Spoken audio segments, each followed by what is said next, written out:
그러면 한국 학생들이 타 나라 유학생들보다 이 부분은 굉장히 강한데 이 부분이 조금 없는 것 같다. 약간 이런 거 혹시 느끼신 거 있어요?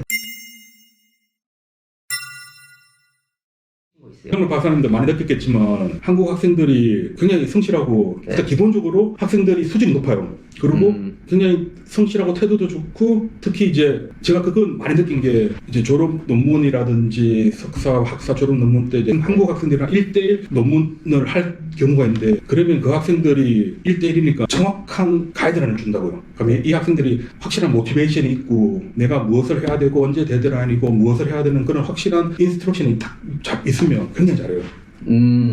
맞아요. 딱 짜여진 거 그러니까 딱 나오면. 뭐 수업 시간에 수업에서 리포트라든지 시험에서 간혹 이제 점수가 안 좋은 경우는 처음 적응 못하는 경우 있고 자기가 하고는 싶은데 뭘 해야 되는지 모르는 경우가 굉장히 많다고.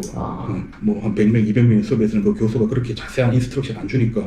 왜냐면 영국 학생들 그렇게 계속 이제 트레이닝을 해온 학생들이고 초등학교, 중학교부터 이제 한국 학생들 그렇게 트레이닝을 안 한 상태에서 지금 여기 방식대로 이렇게 평가 가버리면 몰라서 못하는 경우가 굉장히 많죠. 근데 학생들이 알면 정말 잘해요. 자기가 뭘 해야 되는지 알면. 그러면 그렇게 언어적으로 학점이 안 되는 경우도 많아요. 퍼포먼스가 좋으니까. 그리고 태도가 틀리니까.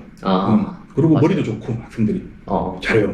저도 진짜 100% 동의를 해요. 진짜. 근데 이제 조금 부족한 게 뭐냐면 특히 이제 스포츠 경영 관련 산업에서는 이제 취업을 했을 때 모든 일들이 대부분의 이 업무가 팀으로 들어가요. 네. 개인기를 발휘하고 이런 경우가 별로 없다고.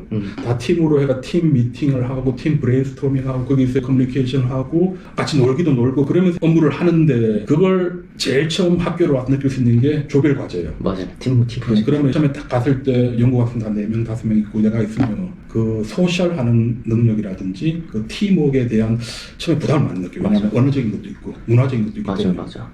조금 약간 위축되는 주눅 약간 들고. 이제 근데 그 교수들은 보통 교수 다 얘기하죠. 이게 스포츠 산업에서 하는 일을 어떻게 하는 방식이다. 그래서 니네들이 이런 프로젝트가 중요하다. 맞아, 뭐 그렇게 얘기하면 그 학생들이 이렇게 하는데 본인하고 안 맞다 이렇게 생각하는 학생, 좌절하는 학생이 굉장히 많아요. 그러면서 스포츠 산업이 나랑 안 맞구나 이렇게 생각하는 사람도 있다고.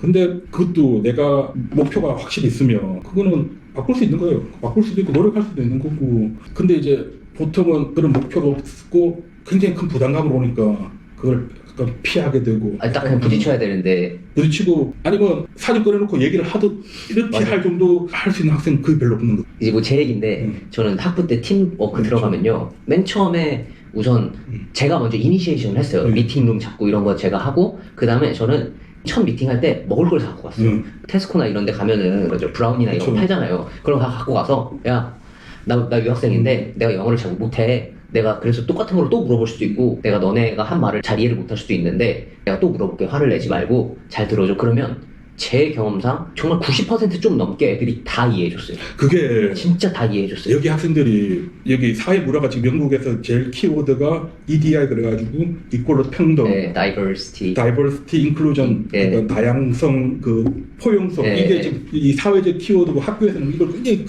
강조를 하고 학생들 그걸 충분히 잘 알고 특히 여기 학생들이 제가 보기엔 착해요. 그리고 외국인 학생들에 대해서 이해하려고 억셉하려는 게 굉장히 높아요. 뭐 이런 상황에서 설명을 하면 학생이 거기서 뭐라 하는 사람 아무도 없어요. 무시하고 뭐 지네들끼리 말 빨리 하고 이런 학생 거의 없고 다 이해할 한 명이 그러면 다른 학생은 그걸 못하게 해요. 그 정도로 여기 학생들 굉장히 성숙돼 있죠. 근데 그거는 내가 그런 식으로 어프로치를 해야 되는 거죠. 맞죠. 근데 내가 그냥 가만히 있고 하면 영국 학생들도 얘는 싫어하는구나. 맞아요. 그렇게 판단을 해요. 말을 꼭 하고 그게 해야 돼요. 너 뭐 차별해서 말을 안 하는 게 아니고 말을 거는 게 약간 신뢰로 생각하는 수 있는 거고. 이게 문화적 차이가 확실히 있어요. 근데 말을 하면 제가 만났던 영국 애들은 90% 이상은 다 들어주고 심지어 이렇게 되겠어요. 본인은 영어라는 언어를 하나밖에 못하는데 너는 너의 모국어도 하고 영어도 할 줄 아니까 더 리스펙을 하는 거예요. 그래서 팀워크나 이런 프로젝트들이 더 스무스하게 가는 경우가 전 진짜 많았어요. 그걸 하다 보면 자신감 생긴다고. 맞아요. 얘랑 편하게 되면 자신감이 생겨요. 농담도 하고. 친해지고. 뭐 영어 못하는 걸로 서로 놀릴 수도 있고. 맞아요. 막 따라하고 그러면 니는 뭐 아까 말했듯이 영어 말고 뭐 할 줄 아냐. 뭐 이런 식으로도 할 수 있고. 그러면서 이제 소셜이 되는 거죠. 그러면 스몰톡도 되고 거기서 이 과제뿐만 아니라 어떤 문화도 배우고 그게 결국에 인터뷰하든지 나중에 자기 목표를 이루는 데 굉장히 중요하죠. 그러니까 쫄지 마시고 학기마다 한두 개씩 조별 과제가 있으니까 대부분 학생들이 그걸 부담스러워하더라고요. 팀워크. 그러니까 조별 과제. 조별 과제. 근데 어차피 내가 연구를 보는 목적이 있고 내가 졸업을 하고 싶은 게 있으면 그걸 해야 되지 않겠어요? 그래도 요즘 학생들은 많이 잘하는 것 같아요. 제가 봐도 적극적으로 하고. 맞아요. 다른 것 같아요, 진짜. 이제